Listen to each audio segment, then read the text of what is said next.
Bifurije isata nziza wowe dukomeje kugenda tubana kuri uyu muyoboro mugari wa Rwanda Daily News TV. Birumvikana neza uyu munsi turi ku itariki 22 z'ukwezi kwa kabiri umwaka wo n'ibihumbi 2025. Twigarukiye rero ku kibuga cy'imirwano ahangaha ku butaka bw'iki gihugu cya Repubulika ya Demokarasi ya Kongo. Ushobora kwibaza byinshi bikomeje kugenda bibera ahangaha ku butaka bw'iki gihugu cya Repubulika ya Demokarasi ya Kongo ku ntambara ikomeje kugenda ihuza izi nyeshyamba za M23 ndetse n'abarwanyi barwana ku ruhande rw'igisirikare cya FARDC. Nanjye rero nta kindi kiba kinzanye izi saa 5 kugenda nkugezaho update zose ziba bikomeje kugenda bibera ahangaha ku butaka bw'iki gihugu cya Repubulika ya Demokarasi ya Kongo. Ndaza kukubwira ko abasirikare benshi cyane bamaze kugenda bapfa ahangaha ku butaka bw'iki gihugu cya Repubulika ya Demokarasi ya Kongo. Mu yandi makuru kandi ndaza kukubwira ko uwo bita Cyril Ramaphosa wa South Africa, ni perezida wa South Africa, akomeje kugenda yohereza intwaro nyinshi ahangaha ku butaka bw'iki gihugu cya Repubulika ya Demokarasi ya Kongo.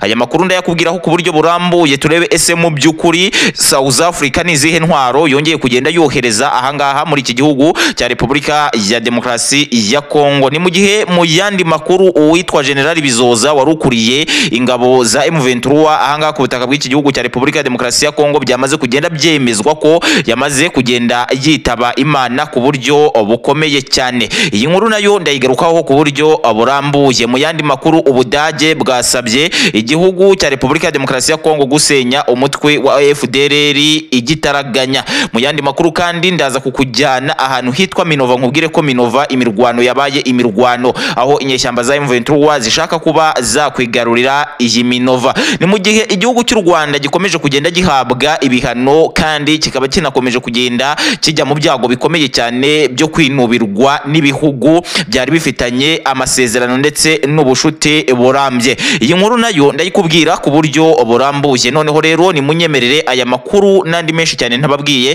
tuze tuyagarukaho ku buryo burambuye. Ariko mbere yo kuyagarukaho ku buryo burambuye, munyemerere mwokagira Imana mwe mubanze mukore subscribe, mu commenting, muna liking kugira ngo amakuru yacu ajya komeza kugenda abageraho 5 kuri 5. Jewe uba ukomeje kugenda ubategurira aya makuru akaba ari nanjye uba ukomeje kugenda uyabagezaho mu nyite Mr Kenzo, mbahereje ikaze. Ni mureke duhere ahangaha kuri aba basirikare bakomeje kugenda bapfira ahangaha muri Uvira. Ahangaha muri Uvira rwose abasirikare guhera ku munsi wejo barimo bapfa nk'inkoko z'umurangi kugezana n'aka kanya ubwo M23 itangaza ko yaba imaze kugenda ibura abasirikare bagera kuri 350, naho igisirikare cya FARDC kikaba kivuga ko kitaramenya neza umubare w'abamaze kugwa ahangaha muri iyi mirwano ikomeje kugenda ibera Uvira uko bwije nuko bukeye. Birumvikana neza ni igisirikare cya FARDC gikomeje kugenda kibura ingabo nyinshi, niba igisirikare cya M23 cyo ubwacyo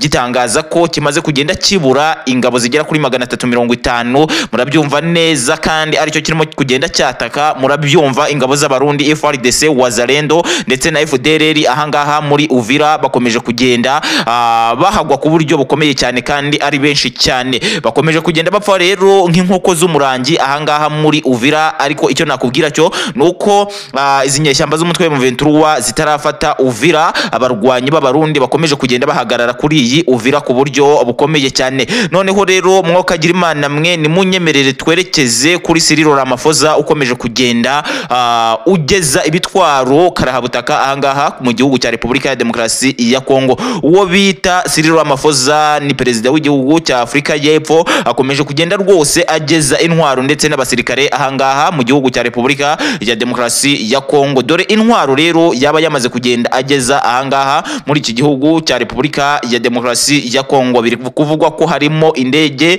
z'intambara karahabutaka, izi ngizi ni za kajugujugu zigera kuri 3 ndetse na Sukoyi igera kuri 1. Ibi ngibi rwose biravugwa ko izi ntwaro zamaze kugenda zituruka ahangaha muri South Africa zigera ahangaha mu gihugu cya Repubulika ya Demokarasi ya Kongo. Ni mu gihe kandi mu yandi makuru tugiye kunyarukira muri aya makuru ababaje cyane, mu nkuru ibabaje cyane yakomeje kugenda ishengura uwo bita Ndayishimiye Evariste uyobora igihugu cy'u Burundi. Ni inkuru rwose yabashije kuba yamugeraho mu gitondo ndetse byanamaze kugenda byanzurwa ko uwitwa General Bizoza warukuriye abarwanyi b'abarundi ahangaha ku butaka bwa Repubulika ya Demokarasi ya Kongo yamaze kugenda yitaba Imana ubwo yaguye mu mirwano yari ikomeje kugenda ibera muri Uvira ku munsi wejo. uyu General Bizoza reka nkubwire ngo yaciye uduhigo twinshi cyane ahangaha ku butaka bwa Repubulika ya Demokarasi ya Kongo, mu gihe abarwanyi b'abarundi bari bameze neza ahangaha ku butaka bw'iki gihugu cya Repubulika ya Demokarasi ya Kongo. Yagiye yambura ibice byinshi cyane M23. Ubu rero tuvugana igisirikare cya M23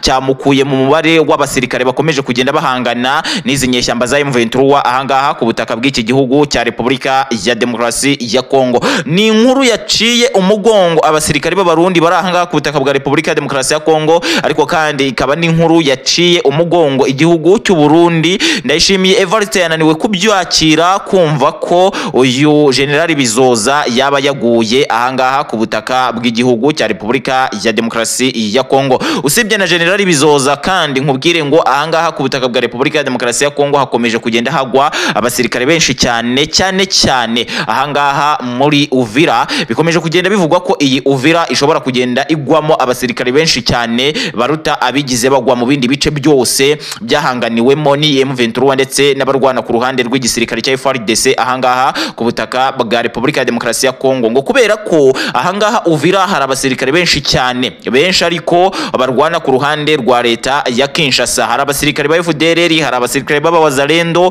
hari abasirikare ba FARDC, hakaba n'abasirikare b'Abarundi. Usibye n'ibyo kandi hari abacanjuro, hari abasirikare baturutse muri South Africa iwabo wa Cyril Ramaphosa. Aba bose rero bakomeje kugenda barwanira ahangaha muri Uvira. Ibingibi bigatuma abakurikiranira bya hafi intambara yaha mu burasirazuba bwa Repubulika ya Demokarasi ya Kongo bavuga bati nyamara ahangaha Uvira hazagwa abasirikare benshi, kubera ko Uvira ntabwo M23 ifite kuyihara. Ibi rero bizatuma ahangaha Uvira hagwa abasirikare benshi cyane baba aba M23 ndetse n'abasirikare ba FARDC. Ni munyemerere rero mu yandi makuru yacu twerekeze ku gihugu cy'u Rwanda. Igihugu cy'u Rwanda kubera ko komeje kugenda kinangira umutima no kugenda cyanga gukura abasirikare gifite ahangaha ku butaka bwa Repubulika ya Demokarasi ya Kongo, byamaze kugenda bigaragara ko rwose cyahagurukiwe. Noneho rero nabonye n'Ubushinwa bwatangiye kuza muri iki kibazo cy'u Rwanda rwanze gukura ingabo zarwo ahangaha ku butaka bw'iki gihugu cya Repubulika ya Demokarasi ya Kongo. Ni mu gihe kandi perezida w'Ubushinwa yasabye igihugu cya Uganda kuba nacyo cyakura ingabo gifite ahangaha ku butaka bw'iki gihugu cya Repubulika ya Demokarasi ya Kongo, kubera ko gukomeza ibihugu bigwiza abasirikare benshi cyane ahangaha ku butaka bw'iki gihugu cya Repubulika ya Demokarasi ya Kongo ngo bizatuma abaturage b'iki gihugu bakomeza kugenda bapfa, ngo kandi mu by'ukuri bo nta ruhare bagize muri iyi ntambara iri kugenda ibera ahangaha mu burasirazuba bwa Repubulika ya Demokarasi ya Kongo. Usibye n'ibyo ngibyo kandi ngo ubutunzi bw'iki gihugu ngo buzakomeza kugenda budogera busubire hasi cyane. Usibye ko n'ubundi ubutunzi bwa Repubulika ya Demokarasi ya Kongo ubireba neza bwamaze kugenda busubira inyuma ku buryo bukomeye cyane. Ni mu gihe kandi igihugu cy'Ubudage cyasabye igihugu cya Repubulika ya Demokarasi ya Kongo kiyobowe n'uwo bita Antoine Felix Tshisekedi Tshilombo gusenya umutwe wa FDLR kugira ngo barebe ko bacubya ingabo z'u Rwanda ziri ahangaha ku butaka bwa Repubulika ya Demokarasi ya Kongo, ngo kubera ko icyo uwo bita Paul Kagame perezida w'u Rwanda yitwaza mu kugira ngo